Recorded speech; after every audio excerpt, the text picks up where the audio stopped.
So something I always found really frustrating growing up was the fact that I could be a completely different person, have a different personality depending on who I'm with and whatever situation I'm in. So what do I mean by that? I've had different friend groups in the past where one friend group knows me to be a certain type of person, someone who's quite confident, quite loud, can have fun, can have a laugh, and is generally pretty relaxed in social situations. Not really like overthinking or struggling with what to say, just kind of a chill, fun person to be around. But I've also had other friend groups where I'm completely different, where maybe they know me to be someone who's actually quite reserved, who keeps to himself, who when everyone else is talking is kind of just sitting there in silence. And maybe I've been a bit unsure of how I can kind of contribute to the group, or second guessing myself when it comes to like what I say. Just in general kind of tense and the opposite of relaxed and how I would be with this other friend group. So almost having two separate personalities, maybe even more than two, depending on the group I'm with, taking on a completely different set of traits. And the frustrating part of that being that one of these personalities I like a lot more than the other. So I just wanted to make a video to talk about this in a bit more detail. The idea of having almost like separate personalities. I'm not talking about like split personalities or anything like that, but just why we sometimes behave so differently depending on who we're with. Specifically, what is causing this. Talking through a bit more of my experiences, and also maybe how we can address it, if there's anything we can do to maybe step into that more ideal personality on a more consistent basis. So I want to tell you a story about like what this means to me, and when this actually had like a fairly big impact on my life. So I made this friend in high school when I was 12. So it was my first year in high school. And I made friends with this kid from another class when I was on this school trip. We just got randomly put next to each other at the back of the bus and we hit it off. Like, you know how with certain friends there's just like this spark? And we were immediately just laughing and just messing around at the back of the bus. I don't even remember what it was about, but like from there we were just friends. Like, pure coincidence as well, this guy ended up moving like a few houses away from me, which I remember just being like so like happy about and so grateful. And I would go around his house and I'd knock on his door on the weekend and we would like ride bikes, we go down the park, we'd like explore the woods. And I just remember feeling so grateful to have this friend in my life at the time. So grateful for like the laughs and the fun that we would share together and how effortless it felt, because in reality that was so different to my everyday experience in school, because I was having like a really miserable time in high school at that point. I'd moved 150 miles away from my childhood town into this high school, which was like 10 times bigger than my last school. And I was extremely isolated, extremely lonely. I didn't have any friends for like 2 years. And I really just kept to myself. I just kept my head down. And the reason for that was I was bullied quite badly. Bullied very badly for kind of being this. I don't even really know the reasons. I know originally it was because I was that loner, because I didn't have any friends when everyone else had kind of settled in and found their groups. And I remember feeling like at one point my entire class was just against me. Like everyone, anytime I walked into a room I would just get insulted, abused, and I really remember feeling like at one point that like everybody just hated me. Everybody hates me in this room. And they call me things like socially awkward and like you're friendless and stuff like that, just really cruel things. And it kind of led to me becoming this like ultra reserved personality. Like I think the idea was that if I'm sitting there in class and I refuse to engage with the people around me because they've hurt me before, I'm not going to open my mouth and give them any more ammunition to like bully me with. That was my thinking at the time. I just want to keep my head down. I don't want to talk to any of you. You're all bullies. So leave me the fuck alone. But the point being, I was completely different in my class and had a completely different reputation or perception in my class than when I was with this guy or really with other friends. Like a lot of people knew me to be really silent, really introverted, but around my friend I'm loud, and I'm having so much fun all the time, and I feel good, I feel confident about like our friendship. So I've got these two separate personalities. And then one day, kind of something I'd really been fearing came true, which was that someone basically came into my class. What am I talking about? Not into my class. This is like a guy from another class came and told me, "Oh, this person had a lot to say about you on the bus this morning." So this was a guy who I like hated in my class, and apparently he'd been chatting loads of shit about me on the school bus, saying all these nasty things, mainly about how I'm socially awkward, how I never say anything because at this point I was just like fully committing to it, just being completely quiet all the time. And yeah, never nice to hear someone's been talking about you behind your back, but I remember hearing that and my heart just fucking sinking. Because I knew for a fact that my friend from another class, the one who I had such a great friendship and was relying on so much, I knew that he got the bus with this guy, and he was very likely one of the people who he was chatting shit about me to. Now, I didn't know if my friend knew of what my reputation was. I think I was afraid of him finding out because I didn't want him to think any different of me. I didn't want him to think I'm a loser. And I think from there on in, anytime I'd hang out with this guy, I go into it with this like low level of anxiety, like feeling really tense. Just the mere idea that he might have heard something about me, that his opinion might have changed, and I suddenly become like way more uncertain. Not just when I'm with him, but when I'm not there, like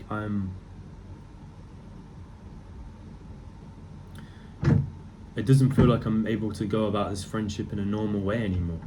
And it's all based off information I don't really know to be true, but just the thought of it maybe being true is causing me to almost like withdraw a little bit and act like a bit different, or act a little bit weird around it. Kind of in the way I talked about in the intro, like I'm uncertain, I'm a bit afraid of like what to say around him in case he knows something about me. Am I about to validate something that someone else has said about me? And eventually this friendship we kind of just end up drifting apart, and a big part of that is my insecurity about something feeling different. Something felt different for me. I want to go a little bit more into that later on and maybe talk to you about what was actually happening here. But I've given you an idea of like I could have these like two different personalities. So I have like a loud personality and a really introverted personality. But like maybe one of them just sounds like social anxiety to you. Maybe that is the case. But I want to go a bit deeper into it than that. Because I feel like in these situations we're already questioning like which one is actually me. Is it the awkward, quiet version of me, or is it like the version of me that I like? A lot of people kind of give themselves a hard time over this. So I just want to clear something up for you. The confident, best, most likable, fun version of you, that is the real you. I promise you that. I promise you that. I can prove this to you.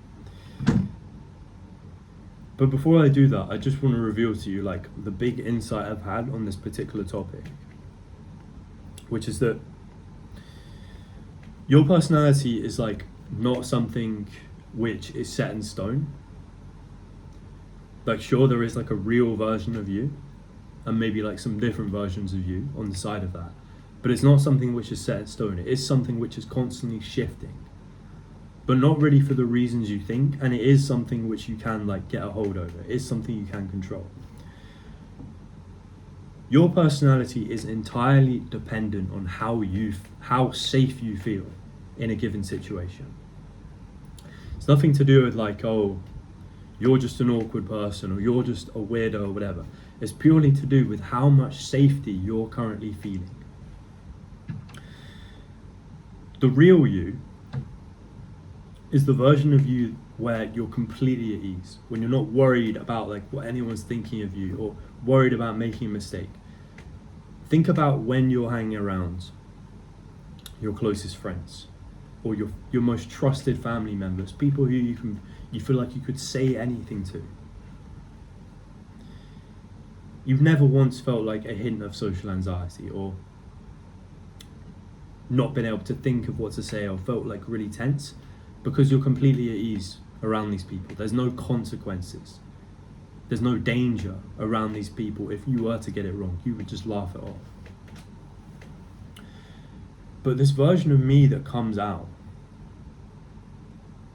that is really, really like reserved, it only ever comes out when there's some kind of like danger. There's some kind of danger, and I don't mean physical danger. It could be emotional danger as well. But my nervous system, which is the thing that detects threats in my environment, it will put me in fight or flight when I'm feeling danger. And that is often the reason I can become like this. I can become like really self-conscious or really struggling for like to gather my words or overthinking what I'm going to say, because not only do I believe there's some kind of dangerous consequence for if I were to get it wrong here, fight or flight mode is actually just not conducive with social skills and conversation. Being in fight or flight, your body is prioritizing one thing and one thing only, and that's like your safety. It's like getting you out of a dangerous situation. Everything in your brain responsible for like conversation or social skills or charisma or humor, any of the things you'd use in a conversation, almost gets turned off or deprioritized, because the only priority is keeping you safe. So when you're awkward or you have a bit of a fuck up or you're not acting like how you would like to act, but your body is really tense, know that you're not supposed to be able to like be a fucking Riz god or whatever. When you're in fight or flight mode, when you're sensing danger. But what is the danger? What is this danger? So I think we've established it's not going to be physical danger. It's going to be like a form of emotional danger. The emotional danger is like the threat of like humiliation or getting embarrassed in front of a load of people, which oftentimes is like worse than like physical harm. Like imagine you like fall over and like cut your knee. Sure, it hurts, but most people would prefer that to the emotional pain of going up on stage, giving a presentation, but absolutely bombing, and everyone laughs at you. Like that experience can traumatize you. It can stay with you for years, and your body holds onto that. So just the mere idea of like some form of emotional danger or something bad happening to you can be enough to put you into fight or flight mode, to send you into this separate personality. And I was in this personality like nearly every day of school, which was really, really, really like sad to think about, because I just expected something bad to happen to me at like all times. because I was bullied so much, nearly every day, to the point where I just shut down and like tried to like keep my head down to the point where like no one's even going to notice me. If no one notices me, they're not going to pick on me. There's even times where we can almost resort to like people pleasing, which is a separate type of personality, which is where you kind of act more agreeable than you usually would, or you laugh at things that aren't funny. You try and win people over. For me, sometimes I would try and win my bullies over, because I think if I get them to like me, they're not going to hurt me anymore, which just wasn't the case anyway. But now you're probably getting the like, okay, my personality is almost entirely dependent. Like what version of me you see is almost entirely dependent on like how safe I'm feeling in the moment. When I'm with my closest friends, I'm calm, I'm relaxed, I'm myself. When I'm with like people who I believe are a danger to me, who are going to inflict some kind of harm on me, you're going to be tense. You are going to be a bit anxious. You're not going to be yourself. I've had this in the past where sometimes I've been in friend groups that are based on like banter and just kind of mocking each other, and people say it's a joke, but for me, I don't do well in those types of friendships, because if I believe that someone at any moment is about to ridicule me, then I'm never gonna fully like ease into the situation. I'm never gonna be myself. I'm always gonna be in fight or flight a little bit. But what about when there like isn't even any danger? What about when the pain of something that happened to you is so strong that even like the slightest thing that reminds you of this thing is like enough to send you into fight or flight? So I'm going to tie this back to the story at the start. So for the record, I never knew for a fact what was the end of my friendship with this guy, whether he truly had heard something about me. But that part didn't even really matter, because I at that point I was expecting something to go wrong in this friendship. I'd accepted something would go wrong. I think I believed that it was inevitable that this guy would end up seeing me in a different way. And I think when I was around him, even just the belief, even just the hint of an idea that he could have found this out about me was enough to make me tense up, to put me in fight or flight mode, for me to expect to feel some kind of pain. Because fight or flight is all about avoiding pain, isn't it? It's being ready for that like painful moment, or like some kind of physical danger. And I think I was expecting pain in the form of him to treat me in the way that other people treated me at my school. And to this day, yeah, I don't know if he knew anything about it, but what I want to stress to you is it didn't matter. Just the thought of it, because this was such a trigger for me, because the experiences before that were so painful, that in itself was enough to send me into fight or flight, this pattern that had been built up over time. And it made me act different to how I usually would around my friends, how it was before. It made me doubt myself, which is a really sad thing, because this was an organic friendship that I'd built up on my own. And he liked me for me. We were just enjoying each other's company. And he liked me not because I was pretending or anything. He liked who I was. And I changed as a result of something I believed. Because sometimes these experiences are so painful in the past, even the slightest little memory of them, or the slightest little reminder of them in the present day can remind you of that. And it's still happening to me now. Like, I'm pretty confident and pretty outgoing, but around certain personality types, people who are very loud, people who are very dominant, I go into my shell.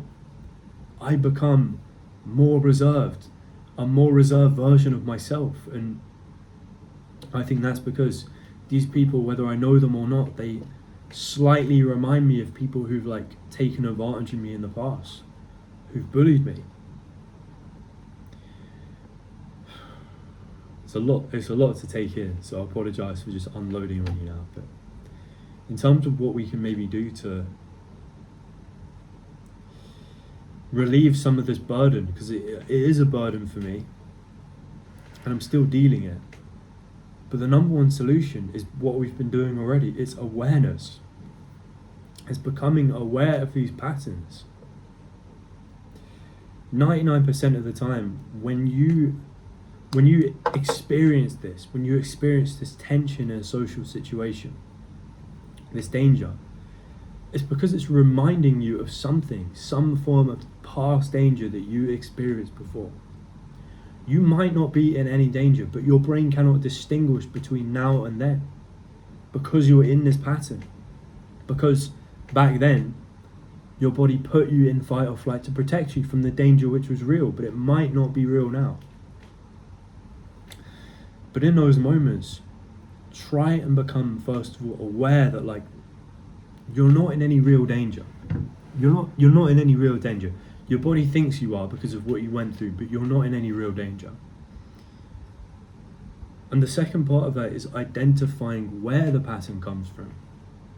In this situation, imagining the worst case scenario, what experiences does this remind me of? What things did I go through that have like led me up to this point? For me, it was like all of these like bullying experiences, but I can be like really specific. Sometimes these memories will just come into my head once I start writing.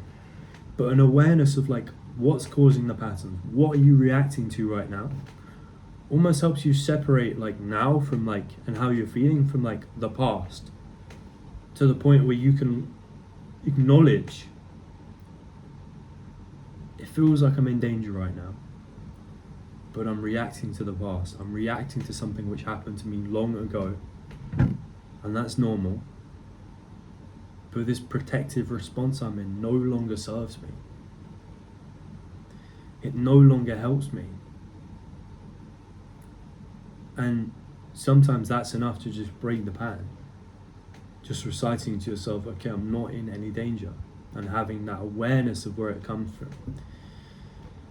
But yeah, I'm offering free one-to-one coaching at the moment. If you want to go into any of the things I discussed in this video, kind of on a more personal basis, I can maybe help you uncover some of your own patterns, if that's something you'd be interested in, or any other social problem that you're experiencing.